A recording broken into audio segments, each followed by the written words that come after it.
আসসালামু আলাইকুম গাইস, সবাই কেমন আছেন? আলহামদুলিল্লাহ আমি ভালো আছি। দেখেন আমি এখন যে জায়গায় আছি এটা হচ্ছে একটা মাঠ। তো মাঠের উপরে ওই জোয়ার ভাটা আছে না, ওই জোয়ার ভাটার ফানি উঠে এখানে অনেকগুলা মাছ উপরে উঠে গেছে। মাছগুলো আপনাদের সাথে শেয়ার করতেছি, আপনারা মাছগুলো দেখবেন। দেখেন এখানে আমাদের বাংলাদেশি হাঁসও আছে। এই যে আমি জুম করে এই যে চলে যাচ্ছে বাংলাদেশি হাঁসগুলা। দেখেন জোয়ার ভাটায় কি পরিমাণ মাছ উপরে উঠে চলে আসছে। আমাদের দেশে হইলে এগুলা জাল মেরে আমরা সব কিন্তু ধরে ফেলতাম। ঠিক আছে, এই যে দেখেন সব মাছ। দেখেন এই জোয়ার ভাটাটা কোথায় থেকে উঠছে আমি ওইটাও দেখাচ্ছি। দেখেন সব মাছ, কিন্তু এগুলা কেউ ধরতেছে না। এই যে দেখাই আপনাদেরকে, এই জোয়ার ভাটাটা এখান দিয়ে দেখছেন, এখান দিয়ে পানি নামে উঠে যখন তখন মাছও এখান দিয়ে উঠে চলে আসে। এটা হচ্ছে সাগর।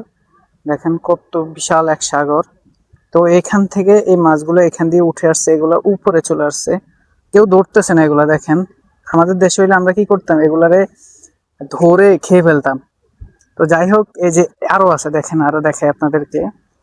দেখবেন এই যে আমাদের দেশে বাঙালি হাঁস, এই যে বাঙালি হাঁস, এই যে মাছ আরো দেখেন।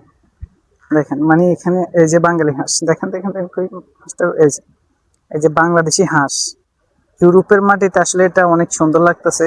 জোয়ারটা অনেক স্পিডে হচ্ছে, তাই মাছগুলো উঠে চলে আসছে এখানে।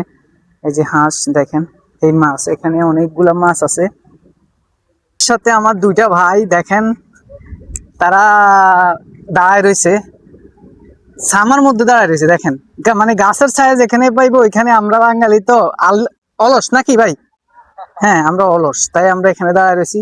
আর এই যে মাছগুলা, তো এরকম সুন্দর সুন্দর ভিডিও পেতে অবশ্যই পেজটি লাইক, কমেন্ট এবং শেয়ার করবেন, তাহলে অনেক সুন্দর সুন্দর ভিডিও পাবেন। দেখেন এই ভাইটা কত বড় এক ঘড়ি নিয়ে দাঁড়ায় রয়েছে। মানে এই মাছগুলো ধরে না, কিন্তু দেখেন ওরা সাগরে যাচ্ছে মাছ ধরার জন্য। মানে আসলে একটা এনজয়। কত বড় এক বড়ির ছিপ নিয়ে বসে দাঁড়ায় রয়েছে, দেখেন চলে যাচ্ছে সাগরের দিকে। তো সবাই ভালো থাকবেন, সুস্থ থাকবেন। আল্লাহ হাফেজ, আসসালামু আলাইকুম। আল্লাহ হাফেজ।